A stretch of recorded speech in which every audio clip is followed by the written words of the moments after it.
Bonjour, j'espère que tu vas bien et si ça va pas, j'espère que tu iras mieux à la fin de l'écoute de cet épisode. Installe-toi confortablement, prends ton mug préféré. En ce qui me concerne, c'est la tasse Alien, avec non pas du café noir comme mon âme, mais un golden latte. En ce qui concerne ma petite météo intérieure, aujourd'hui je suis vraiment dans un mood hyper chill, je suis très posée, j'ai mes règles. D'ailleurs, petite parenthèse, on ouvre la parenthèse, pourquoi ce tabou autour des règles ? À l'école, quand on avait nos règles, il fallait qu'on parle tout bas. Il fallait surtout pas, oh mon Dieu, qu'un mec nous entende parce que, oulala, blasphème. Alors que, les gars, c'est tout à fait naturel. Toutes les femmes cis ont leurs règles environ tous les mois. Y a rien qui devrait être tabou là-dedans. En rendant ce sujet tabou, on apprend aux femmes à avoir honte d'elles et aux hommes, donc à moins qu'ils s'y intéressent bien sûr, mais ils sont pas du tout inclus ni éduqués au cycle menstruel, ce qui donne des réflexions comme «Oh, t'as tes règles ou quoi ?» Voilà, parenthèse fermée. Pourquoi je vous ai dit que j'ai mes règles ? Parce que tout simplement, je voulais vous parler du parallèle qu'il y a entre les saisons et le cycle menstruel. Donc les règles correspondraient à l'hiver, qui est un moment d'introspection où tout est plus lent, où on prend le temps, on se repose. Et donc les femmes possèdent en elles les 4 saisons. Et on peut aussi faire le parallèle avec les phases lunaires, mais tout ça j'en parlerai plus tard dans l'épisode. Et donc c'est la raison pour laquelle je suis particulièrement calme aujourd'hui, parce qu'en fait de base, moi je voulais vous parler de mon expérience au Canada, mais pour respecter mon humeur et mon énergie, je voulais vous parler d'un sujet qui nécessite pas vraiment de faire un énorme script, même si c'est ce que j'ai fait, et qui est en alignement avec mon énergie. Et donc je vais vous parler aujourd'hui de mon parcours spirituel. Pour être totalement honnête avec vous, j'ai hésité de parler de religion pour la bonne et simple raison que j'ai pas envie d'affronter la haram police qui va me lâcher des que Dieu te guide, parce que oui, ils aiment trop dire te guide et pas nous guide, parce que y a que les autres qui ont besoin d'être guidés, hein. Eux, ils sont parfaits. Bref, je voulais pas parler de religion. Mais bon, ceux qui me connaissent le savent, j'ai dit dans le premier épisode que j'étais croyante et j'ai pas envie de faire l'autruche, d'autant plus que c'est pas du tout quelque chose dont j'ai honte, tandis que le fait de ne pas en parler, ça donne justement cette impression de honte, alors que c'est pas du tout le cas. Alors oui, je suis musulmane et je ne suis pas parfaite, et je suis encore moins un exemple. D'ailleurs, dans l'islam, il n'y a qu'un seul exemple et c'est le prophète. Mais même si je ne suis pas parfaite, ça ne change en rien ma foi. Je crois très fortement en Dieu. Avant de passer à la suite, je voulais juste que vous ayez en tête que les croyants ne représentent pas une religion. Je vais répéter cette phrase. Les croyants ne représentent pas une religion. Les croyants, ce sont des êtres humains avec des qualités et des défauts qui adhèrent à une religion. Il y a autant de différents croyants qui pratiquent la religion à leur manière que d'êtres humains qu'il y a sur Terre. Tandis que la religion, elle est unique. Vous voyez ce que je veux dire ? Donc la haram police, venez pas m'attraper la veste, occupez-vous de vous. Voilà. Je voulais pas parler de religion, mais je l'ai quand même fait. D'ailleurs, je voulais pas faire un script, mais je l'ai quand même fait aussi. Dans le premier épisode, je vous ai parlé du fait que j'étais spirituelle. Alors je viens de vous expliquer le côté croyante, donc par là je parle de ma foi en Dieu. Maintenant, je vais vous parler du coup du côté spirituel. Alors, de base, faut savoir que j'y croyais pas du tout à tout ce qui est astrologie, les pierres, etc. Et ça va peut-être vous sembler paradoxal avec mon côté croyante, mais faut savoir que je crois. En fait, pour que je croie en quelque chose, je dois le vivre. Il faut me le démontrer, je dois l'expérimenter, je dois le voir ou autre. Normalement, si tu me déposes quelque chose là, je ne vais pas y croire, je vais pas tout gober comme ça. J'ai besoin de preuves. Donc, dites-vous que je suis passée de ça à quelqu'un de totalement perché. Donc maintenant, je vais vous parler de l'histoire de ma spiritualité avec quelques petites anecdotes. Au niveau chronologique, ça a commencé avec l'astrologie. Alors il faut savoir que je suis d'origine turque. Et en Turquie, parce que du coup j'y allais chaque année quand j'étais petite et durant toute mon adolescence, en Turquie, on te demande ton prénom et ensuite on te demande ton signe astrologique. C'est-à-dire que vraiment c'est une grande discussion là-bas, c'est assez important. Et donc fatalement, j'ai un peu grandi avec ce truc de... c'est quoi ton signe astrologique ? Ah, les taureaux, ils s'entendent pas avec tel signe, machin truc. Et au début, j'y croyais pas trop. Et puis, à force d'observer mon entourage, j'ai remarqué qu'il y avait certaines correspondances, notamment avec le signe du Cancer, qui est un signe qui est particulièrement présent dans ma famille. Et je remarquais des traits de personnalité qui étaient similaires entre ces personnes. Et donc ça m'a intriguée. Intriguée, certes, mais pas au point d'y croire, parce que je remarquais également qu'il y avait des signes qui étaient très différents. Par exemple, des béliers qui sont censés être extravertis, qui sont super calmes, des lions qui sont timides, des cancers qui sont extravertis. Donc tout ça, c'était assez paradoxal par rapport à la personnalité qu'on leur attribuait, et d'autant plus que je ne crois pas qu'il y a 12 types de personnalités, parce que dans l'astrologie, il y a 12 signes astrologiques. Si chacun a une personnalité spécifique, ça veut dire qu'il y a 12 types de personnalités. Moi, j'y crois pas du tout. Mais ça m'intéresse assez que pour que je puisse faire des recherches, et donc j'ai poussé mes recherches plus loin. Et j'ai obtenu les réponses aux questions que je me posais en découvrant une discipline très complexe et passionnante. Et donc aujourd'hui, je continue à approfondir mon apprentissage tout en proposant du coup des analyses de thème astral parce que ça intéresse les gens sur mon compte Instagram. Donc n'hésitez pas à aller me suivre là-bas si vous voulez une petite analyse de thème astral. Je vais vous parler de chaque thème qui m'intéresse de manière assez brève, donc si vous voulez que je vous fasse un épisode spécial sur l'astrologie, si vous avez des questions, etc., vraiment, n'hésitez pas. C'est la Esma du futur qui vous parle avec son nouveau micro. J'espère que vous aimez le son parce que je l'ai payé 90 balles. Non, ça va pas trop, je pense que je parle un peu trop près là, j'ai cru que je faisais de la ASMR, on va se calmer tout de suite, vous entendez un peu trop bien à mon goût. Abusé là, franchement c'est abusé, je me suis éloignée, vous m'entendez encore, est-ce que vous entendez mes pensées même on dirait avec ce micro, c'est une dinguerie. Mettre dans cet épisode-ci, c'est que après 10 ans d'apprentissage de l'astrologie, bon, déjà petite parenthèse, je ne suis toujours pas parfaite, hein. Clairement, l'astrologie, l'étude de l'astrologie, c'est quelque chose qui prend toute une vie. Clairement, c'est tellement complexe, c'est tellement complexe que voilà, on n'apprend jamais à 100% l'astrologie. Donc, je suis dans mon processus d'apprentissage. Mais donc, après 10 ans d'apprentissage, je me décide enfin à lancer mes offres d'accompagnement. Voilà, applaudissements, s'il vous plaît. Dans le passé, j'avais déjà fait des analyses de thème astral, mais je le faisais pas comme je le fais maintenant, donc j'apporte des modifications parce que c'est des modifications qui me conviennent beaucoup plus, dans le sens où je suis une personne qui a besoin de parler, je vais vraiment bien savoir transmettre mes idées par la parole. C'est la manière dont je m'exprime le mieux, c'est la manière dont on me comprend le mieux, et où je suis peut-être pas concise, hein, vu les épisodes de podcast où je divague énormément, vous le savez si vous m'écoutez souvent, où je donne justement beaucoup d'informations. Et je pense que quand on analyse un thème astral, et surtout quand on reçoit l'analyse, on a envie d'avoir plein d'informations sur soi, sur sa carrière professionnelle, sur sa personnalité, le type de personne qu'on attire, ses traumas, etc. On a vraiment envie d'avoir plein d'informations. Tandis qu'avant, je faisais un e-book, donc qui était écrit, et ensuite la personne pouvait avoir un visio, donc c'était vivement conseillé, où elle me posait toutes ces questions. Il y a des personnes même qui ont jamais réclamé ce visio, ce qui est assez frustrant pour moi parce que j'aime avoir ce contact humain où on me pose des questions et où je peux vraiment aller en profondeur dans l'analyse. Tandis que maintenant, mon offre, qui franchement elle est trop bien, j'ai tellement hâte de la lancer, peut-être qu'elle sera déjà lancée à l'heure où vous allez écouter ce podcast, mais donc je vais vous expliquer comment ça se passe. Dans un premier temps, si vous voulez que j'analyse votre thème astral, vous me dites pourquoi vous voulez ça. Donc ça peut être tout simplement pour apprendre à mieux vous connaître, ça peut être pour dresser votre profil si vous êtes perdu au niveau professionnel et que vous avez envie d'être éclairci par rapport à ça, savoir quels sont vos talents, quelles sont vos facilités, vers quoi est-ce que vous pourriez vous diriger, vous me le dites. Et je vais analyser dans cet angle-là, ça peut être aussi sentimental, ça peut être vraiment plein de choses, vous me dites juste pourquoi vous voulez que j'analyse votre thème astral.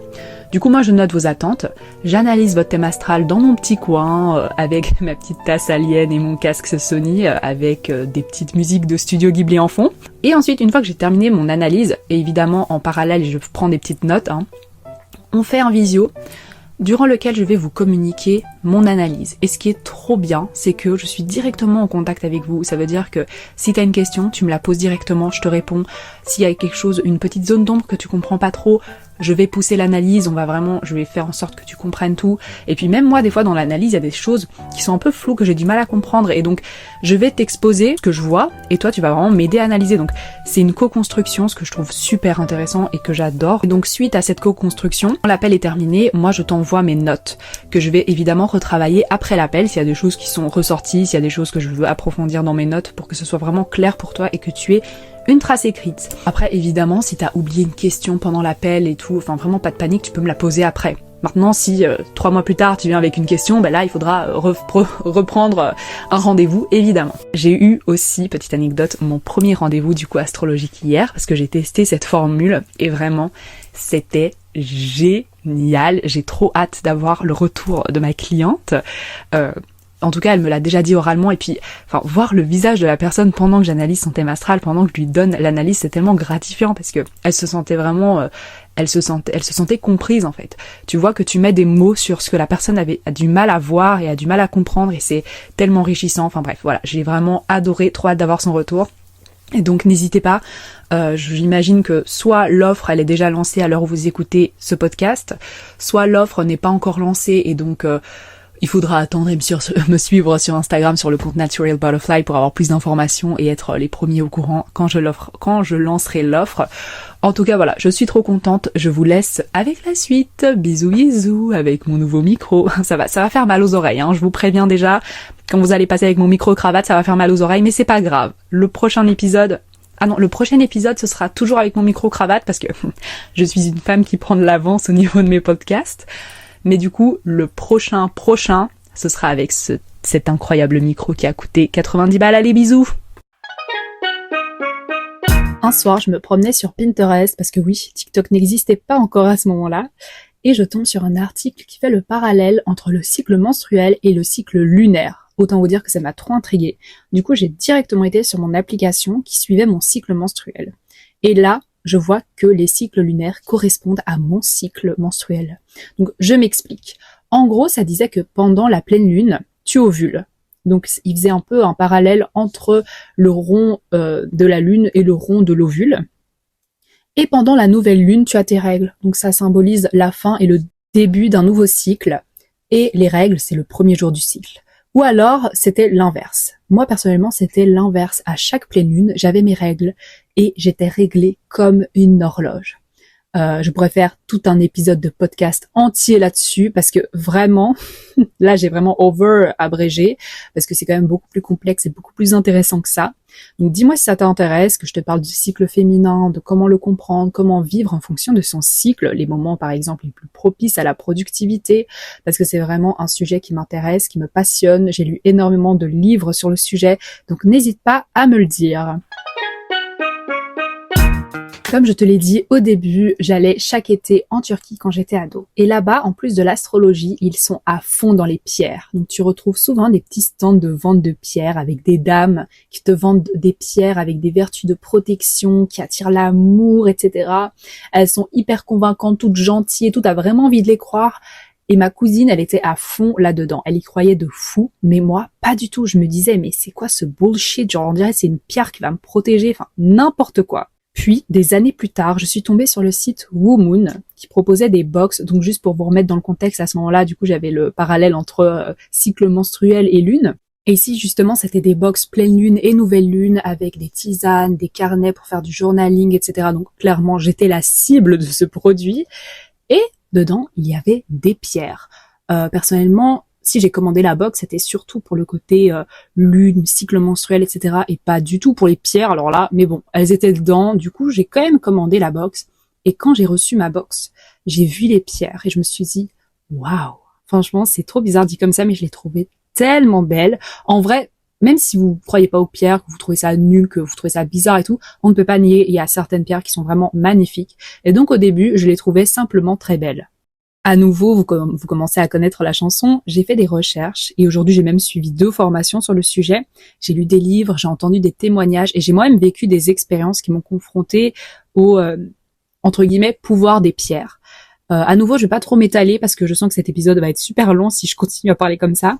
Mais voilà, donc aujourd'hui je suis entourée de pierres. Le dernier élément, et pas des moindres, est arrivé pas très très longtemps après les pierres. Alors comme je faisais beaucoup de recherches sur les pierres à l'époque, je tombais sur des personnes qui faisaient du contenu sur les cartes. Donc à l'époque c'était uniquement des oracles. Ils vendaient ça comme un outil de développement personnel qui favorise l'introspection, qui te motive, tu sais, avec des petits messages cool à tirer tous les matins et tout, en même temps que tu fais ton yoga avec ton matcha. Je rigole, il n'y avait pas de matcha à l'époque, mais vraiment s'il y en avait, t'es sûr qu'ils t'auraient vendu ça comme ça.